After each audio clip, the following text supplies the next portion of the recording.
Story 1. There's this lake my brother and I used to fish when we were teenagers. It wasn't anything fancy, small, hidden behind a tangle of trees, and barely anyone knew about it. You had to hike a good 15 minutes through uneven ground to get there. Maybe that's why we loved it so much. It felt like our place.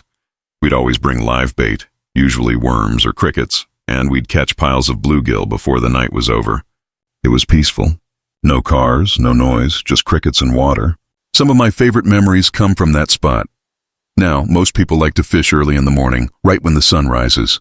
But my brother JJ and I were night fishermen. Friday nights, while everyone else was out at parties, we'd grab our gear, drive out to the woods, and hike to the lake just as the sun started to sink behind the trees. That night felt no different. At first. We got to the lake, unpacked our stuff, and set up on our favorite patch of flat rocks by the edge. The water was still and dark, like polished glass. A soft orange glow was fading from the sky. I remember thinking how perfect it looked. Calm, quiet, untouched. Then the ripples started. At first it was small, a faint disturbance on the opposite side of the lake. I almost didn't notice it, but once I did, I couldn't stop staring. It looked like something big was moving beneath the surface. I nudged JJ. "You see that?" He squinted across the water. "Yeah, probably a big catfish or something." But as we watched, the ripples grew stronger. The water started to swirl, and then something rose up from beneath. At first I thought it was a deer or maybe a swimmer. But as the figure stood upright, I realized how wrong I was. It wasn't an animal, it was a person. They were just standing there in the water, half submerged, unmoving. From where we were, we couldn't see their face. Just this dark human shape with the water lapping around their waist. It's hard to describe how wrong it felt. The lake was freezing. We'd tested it earlier. There's no reason anyone should have been in there. And how long had they been under? We'd been there for 20 minutes already. We would have seen them before. I told JJ we should leave, but he brushed me off. "They're too far away to bother us," he said. "Let's just fish." But we didn't fish. We just watched. The figure began to sway. Slow, hypnotic movements like waves themselves were pushing them. It wasn't the clumsy motion of someone treading water. It looked graceful. Too graceful. JJ laughed nervously. Maybe they're doing some kind of training? I didn't answer. Because the longer I stared, the more I noticed. Their head wasn't always above the water. Sometimes it dipped too low, almost completely vanishing before rising again. Like something was pulling them down, then letting go. Then, without warning, they sank beneath the surface. Completely gone. JJ pulled out his phone, started a stopwatch. Let's see how long they stay under. 1 minute. 2 minutes. 3. I could feel my chest tightening. The water stayed still. No bubbles, no ripples, nothing. At nearly the 5-minute mark, the surface broke again. But this time, they were much closer. "Maybe halfway across the lake now. JJ," I whispered. He was frozen, eyes wide. We both watched as the person emerged. And now, in the dim light of the moon, we could see it clearly. It was a woman. She had long, wet hair clinging to her shoulders and this strange, dark green one-piece swimsuit that almost blended with the lake water. Her eyes caught the moonlight, and then she smiled. It wasn't a normal smile. It was too calm, too sure of itself. "Hi," she said softly, her voice carrying across the still water like it didn't belong in the real world. JJ, always the braver one, called back. "Hey, are you okay?" She tilted her head, amused. "I'm fine," she said. "You should come in. The water feels amazing." I actually laughed out loud. "Lady, it's freezing." "Are you serious?" Her smile faded for a second. Then she said, "You'll get used to it. It's warmer down here." Something in her tone, low, almost like a hum, made my stomach twist. I told JJ we were packing up, but he didn't move. He was staring at her like he couldn't look away. "JJ!" I barked. That broke him out of it. He blinked, shook his head, and started grabbing his stuff. But before we could leave, the woman moved closer, not swimming, not splashing, just gliding forward, smooth and silent. Her face was still half hidden in shadow, but her eyes, they looked black. Completely black. "Don't go," she said suddenly. Her voice wasn't soft anymore. It was sharp, commanding. When we didn't answer, she screamed. It wasn't words at first, just this piercing shriek that made every muscle in my body lock up. I've never heard anything like it before or since. We bolted. Left our bait, half our gear, everything. just ran. She kept screaming as we tore through the woods, calling after us. Come back! Don't leave me here! The sound followed us, echoing through the trees until we reached the car. JJ was shaking so bad he could barely get the keys in the ignition. He called the cops as soon as we got signal, told them there was a woman in the lake acting insane. They said they'd send someone out, told us to wait nearby. But we didn't. We drove. We didn't fish there for months after that. When we finally went back with our dad, the lake felt different. Still, silent, empty. We never saw her again. Sometimes I wonder if she was real, or something else entirely. JJ has his theories, ghosts, spirits, even sirens. I don't buy any of that. I tell myself she was just some girl who lost her mind out there swimming in the dark. But sometimes late at night when I dream about that lake, I hear her voice again. Come back. It's warmer down here. Story 2. My name's Jay, and if there's one thing I've loved since I was a kid, it's fishing. There's something about it. The stillness, the patience, the surprise. Living down here in southern Louisiana, I take every chance I get to get out on the water. Lake, river, marsh, doesn't matter. If it's got fish, I'm there. This happened just a few months ago. My buddy Angel and I decided to go marsh fishing for speckled trout. We've done that hundreds of times. 2 guys, 1 kayak, just the sound of the paddle slicing through still water. It was early spring. The air had that sharp chill to it, and the water was even colder. We didn't care. That's what coffee and adrenaline are for. We paddled for maybe 20 minutes before finding this quiet, perfect little bend in the marsh, the kind where the grass stands tall like green walls and the water ripples just enough to tell you something's alive down there. No other fishermen around. No boats, no noise, just us. We cracked open a couple beers, tossed our lines, and settled in. It was peaceful, the kind of peaceful that makes you forget the world exists. After about an hour, Angel got a bite. A strong one. His pole bent, and his grin lit up like a kid on Christmas. "Jay, I think I got a monster," he yelled. But the second he leaned over the kayak to get a better look, I saw it, his phone sliding right out of his jacket pocket, splash, straight into the marsh, gone. He froze, then swore loud enough to scare off every fish within 50 feet. That phone wasn't cheap. Insurance or not, losing it in the mud was a nightmare. I told him we'd try to find it, but deep down I knew there wasn't a chance. The water in those marshes is dark, like chocolate milk dark, and the bottom is nothing but mud and weeds. Still, we tried. We paddled in circles, using our oars to feel around. Nothing but muck. After a while, I told him to give it up, but Angel was stubborn. He said he wasn't leaving without it. Before I could argue, he started stripping off his shoes and jeans. "I'll just wade in. It's shallow," he said. I told him he was crazy when the water was freezing. But he just grinned, muttered something about "what's a little cold," and stepped in. Instant regret. He cursed under his breath as the water hit him, up to his waist, then higher. I realized it was deeper than either of us thought. "Careful." "Man," I warned. He nodded and started feeling around with his feet, moving slowly, 1 step at a time, staring down into the black water like it might suddenly give his phone back. 5 minutes went by. Then 10. Nothing. I started to feel that weird, heavy silence, the kind that doesn't belong outdoors. Even the frogs had gone quiet. Then Angel suddenly gasped, sharp, panicked, and before I could react, he was gone. 1 second he was standing there, chest deep in the water, and the next he was gone, yanked under like something had swallowed him. I froze. It didn't make sense. I thought maybe he slipped. Maybe the mud sucked him down.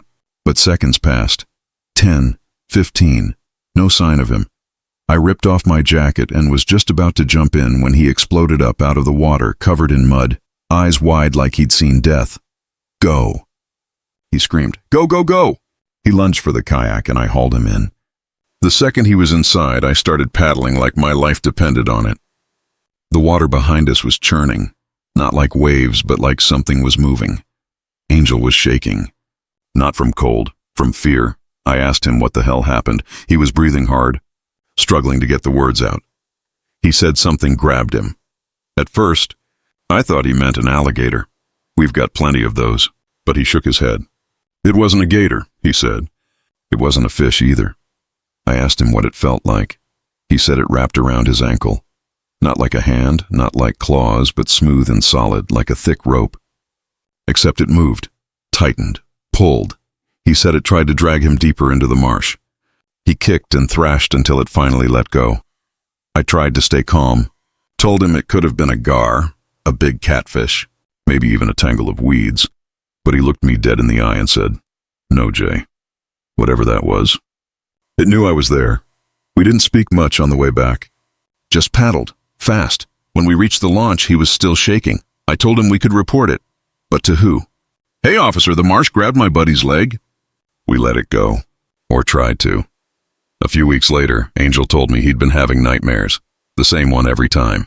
He said he'd wake up drenched in sweat, hearing something sloshing around outside his window. He doesn't fish anymore. Sold his gear, sold his kayak. I still go out sometimes, but I don't fish that marsh anymore. Every time I pass near it, I get that feeling again, that the water's watching me. Sometimes, when it's dead quiet, I swear I can hear splashing in the distance, and I can't help but wonder, did Angel lose his phone in that water? Or did something in that marsh take it to bring him closer? Because whatever's down there, it's not done waiting.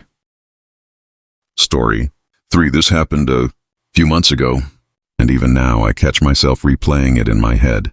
The sound of the water, the dim light, the way everything felt wrong without anyone saying it out loud. It was me, Nick, Kat, and Megan, the usual weekend crew. We'd done dozens of small adventures together, camping, late-night drives, random lakeside hangouts. So when Nick suggested we hit the reservoir near Megan's house, it sounded like just another Saturday. We'd been there before, quiet, isolated, and perfect for a few beers and some fishing. The drive was short, maybe 15 minutes, followed by a narrow trail through the woods. The path always looked the same, the rusted chain-link fence, the no trespassing signs, and that familiar hole Megan had cut into it years ago. We laughed every time we crawled through, joking about our private getaway. The place itself was beautiful, too beautiful maybe, a small lake surrounded by trees that blocked out the world. There was a patch of sand we called the beach, with smooth rocks that glowed orange in the sunset. That night, the air was still and the water looked like glass. Nick and I unpacked our fishing rods, even though we both knew we were mostly there for the quiet. Kat and Megan spread out a blanket, opened some drinks, and started playing music from a little speaker. It felt like any other summer night, until Kat pointed and said, "Hey, do you guys see that?" Down the shoreline, maybe 50 yards away, something was half hidden in the reeds. A canoe. None of us had ever seen one here before. It was tilted at a strange angle, half in the water, half beached, like someone had left it there in a hurry. Nick squinted and said, "Let's check it out." The girls stayed behind, waving us off, and Nick and I made our way down the muddy bank. The closer we got, the quieter everything seemed. No frogs, no crickets, just the soft splash of the lake against the shore. When we reached the canoe, I felt my stomach drop. Inside were things that didn't make sense together. A fishing pole, line still cast into the water. A half-eaten sandwich wrapped in plastic, an open tackle box with hooks scattered inside, and right there on the seat, a phone. Its flashlight was on, just sitting there, glowing faintly against the aluminum. I looked at Nick and said, "Who leaves their phone behind?" He didn't answer, just stared at it, brow furrowed. The scene felt frozen, like whoever was there had disappeared mid-motion. No footprints led away. No ripples on the water. We stood there for a long moment before Nick muttered, "Let's just go." And I didn't argue. Back at the beach, we told the girls what we'd seen. Megan laughed at first, thinking we were messing around, until she saw our faces. We all looked back toward that side of the lake. The canoe was barely visible in the fading light, but I could still see the faint beam from the phone's flashlight reflecting off the water. It made my skin crawl. Then Megan suddenly gasped, "Is that someone standing there?" I followed her gaze. Across the reservoir, maybe 50 yards out, a figure stood knee-deep in the water, perfectly still. At first I thought it was a log, but then it moved, whoever it was. They were facing us. No one spoke. The music was still playing quietly, something upbeat that didn't fit the moment at all. Nick whispered, "We should go," and we all started grabbing our stuff, fast but trying not to look like we were panicking. That's when the voice came, low at first, then louder. "You shouldn't be here." It echoed across the water, sharp and angry. Kat dropped her drink. Megan froze. I shouted back, "We're leaving!" But that only made him scream louder. "Get out!" I turned and saw him, the man, drop whatever he was holding and start wading deeper into the reservoir. Then he began swimming toward us. That was it. We ran. The woods felt endless on the way back. I could hear my own heartbeat in my ears, branches snapping under our feet. When we reached the fence, Nick helped push the girls through first. I was the last one out, and as I ducked under the wire, I heard splashing from behind me. I didn't look back. We drove straight to Megan's driveway, all of us breathing hard, no one speaking for a long time. The headlights stayed on, illuminating the trees like something might crawl out of them any second. Finally, Nick said, "That guy must have been the owner of the canoe." Megan shook her head. Then why was his phone still there? None of us had an answer. We argued for a bit. Call the cops, don't call the cops, maybe it was just some crazy old fisherman. But deep down, we all knew something about that night didn't add up. The phone's light. The way he stood in the water, the fact that he didn't try to talk, only scream. It's been months since that night. We've never gone back, but sometimes when I drive near Megan's neighborhood, I think about pulling over, just to see if the canoe's still there, and every single time, I decide against it, because I can still hear him yelling, that deep, wet voice cutting through the night. You shouldn't be here, and maybe. He was right. Story. 4. It was late November when this happened, just a few weeks before Christmas. The air was cold. The malls were packed, and I was in full holiday mode. I've always loved Christmas shopping. The lights, the music, the cinnamon-scented air, all of it. So that night, I decided to head to the Walden Galleria Mall in Buffalo to get a head start on gifts. I'd already been walking around for hours, juggling bags from Victoria's Secret, Zara, and Sephora. I got some things for my parents and my brother, and a few things for myself, because, well, self-care. Eventually, I was exhausted. I found one of those benches near the giant Christmas tree the mall puts up every year. You know, the one that practically touches the ceiling, and sat down to rest for a bit. That's when this man sat beside me. He was older, maybe mid-60s, thin, with a white beard that instantly made me think Santa Claus. But retired and tired. He gave a soft laugh and made some harmless joke about the crowd, and I smiled politely. He didn't seem threatening, just talkative. He told me he'd been coming to this mall since the day it opened, and how it made him sad that malls were dying out. Then he looked at me and said, "You look just like my daughter." Before I could even respond, he pulled out his phone and showed me a photo of a young woman. But she looked nothing like me. Different hair color, different everything, and she looked young, maybe 16, while he looked old enough to be her grandfather. Something about it felt off, but I didn't want to be rude. After a minute or two, I stood up, said a polite goodbye, and walked away, relieved to be heading toward the exit. Outside, the parking lot was nearly empty. I got to my car, loaded up my shopping bags, and started the 10-minute drive home. My brother, Cody, was out with his friends from the University of Buffalo, and I knew I'd be alone that night, which wasn't unusual. Our house sits in this small cul-de-sac, 3 big houses surrounding a round patch of trees and grass. When I turned in, the headlights swept across the yard, and that's when my phone buzzed. AirTag found moving with you. At first I thought it had to be a glitch, but my heart started pounding anyway. I'd heard of women finding AirTags hidden on their cars or in their belongings, and it always ended badly. So instead of pulling into the driveway, I looped around the cul-de-sac and parked down the street. Then I used my phone to make the AirTag play a sound. I expected it to come from outside the car, maybe the bumper or under the wheel. Well, but no, the faint beeping was coming from inside one of my shopping bags. My hands were shaking when I reached in, and there it was, a small white Apple AirTag, sitting at the bottom of my Sephora bag. I felt like I was going to throw up.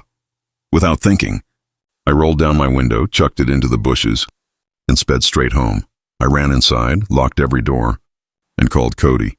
He was half drunk but immediately serious when I told him, "If anyone shows up, don't open the door. I'll be home soon," he said. That line alone made my stomach twist. I tried to distract myself, turned on the TV, sat in the living room, but every little sound outside made me jump. And then The doorbell rang, followed by 3 heavy knocks. I froze. The house was dead silent except for my heartbeat. Then a muffled male voice came from the other side of the door. "Hey, Ashley. I think you might have my AirTag." I swear my blood ran cold. I never told that man at the mall my name. It was him. I could see a blurry shape through the textured glass. He said he'd dropped it by accident into my bag, that he just wanted it back. But even if that were true, how did he find my house so fast? I backed away from the door and called Cody again. He said he was already on his way, told me to call the cops immediately. When I peeked back toward the entryway, the man was gone. Or at least, I couldn't see him anymore. I remember exhaling for the first time in what felt like forever. Maybe he'd left. But then, from the living room window, I caught movement, a dark shape outside. I turned, and there he was. His face was pressed right up against the glass. He was grinning, and when he saw me notice him, he said, "I love it when they play dumb." I screamed and stumbled back. He lifted his hand and tapped on the window, saying, "Don't pretend you don't know I'm watching you." I ran into the office and slammed the door. I could hear my own breathing louder than anything. A few minutes later, I heard a car screech into the driveway. Cody. He burst into the house. But when we looked back toward the window, the man was gone. The police showed up soon after. They searched the yard, the street, everything. But there were no footprints. No sign of him anywhere. The officer gave me a police report number and told me to contact Apple so they could track the AirTag's owner. I did that the next day, but apparently, it's a complicated process that involves legal paperwork and subpoenas. Weeks went by, and I never saw him again. But sometimes, when I think about that picture he showed me, that girl who looked nothing like him, I get this sick feeling in my stomach, because maybe that wasn't his daughter. Maybe she was someone else who once laughed politely at the mall, someone who didn't notice when he slipped something into her bag. Even now, when I shop alone, I check my phone every few minutes, just to make sure no AirTag is moving with me. Because that night taught me something. Some predators don't chase you anymore. They just track you home.